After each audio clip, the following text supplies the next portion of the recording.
kwalliya nake so, mace mai ado da yanga. Idan na tashi mai tsafta ne za na zaɓa. Kwalliya nake so, mace mai ado da yanga. Idan na tashi mai tsafta za na zaɓa. Za na zaɓa. Yawan masu kyawo tafiya da 'yan dabaru, da kwalliya ake burga ni na sani. Sace zuciya wayo nasarar ƙwararru, da kwalliya ake samun tubalin gini. Idan ka samu mai tsafta duniyar farare, farin cikin ka zai fara babu rini. Da kwalliya ake sace zuciyar samari, mai ja da maganar dobe gane tafiyar ba.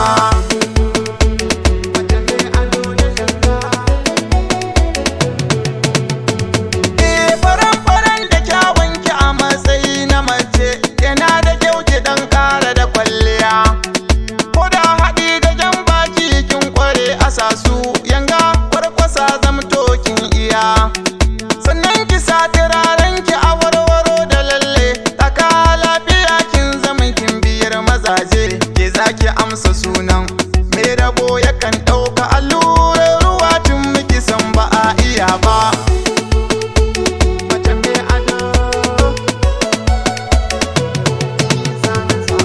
Ruwa maganin dauda bai barin kazanta, haɗa da sabulu wanka aye an gama. Me sai ya samu lema kuma garzaya a rafi, daidai ruwa tsaki zancen masu hikima. Ni dai Bashir yaro ai ina da zance, na samu mace mai tsafta ne na gama. Duba ko a addini ma'ana bayanai, mu daina yin ƙazanta mai kwalliya mutane. Hai.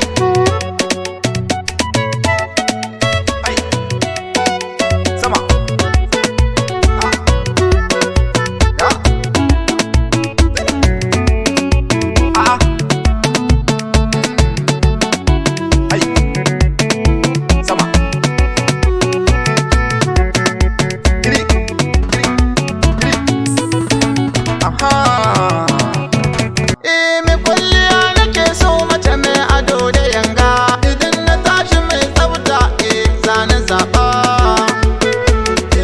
Mai ado da yanga. Yana da kyau a ce kogun mamiji da mata ma'aurata su san cewa kwalliya su face. Miji ka zama ɗan gaye mai ado da saje, samun irin kagun mata walla nasara ce. Ke ma ki zan mai caɓa ado don mijinki, ba za ki anguwa baki kwalli sabu zarce. Da kwalliya kikan sace zuciyar mijinki, zancen kishiya ba lalle miki ba.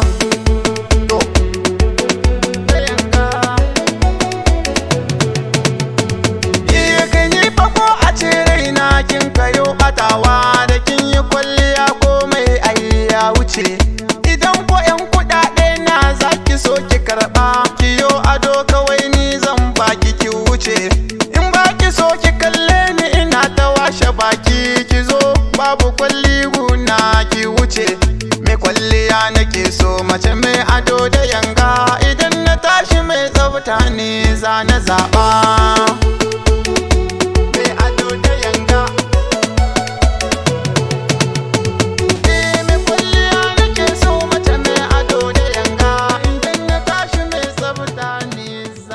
Zaɓa.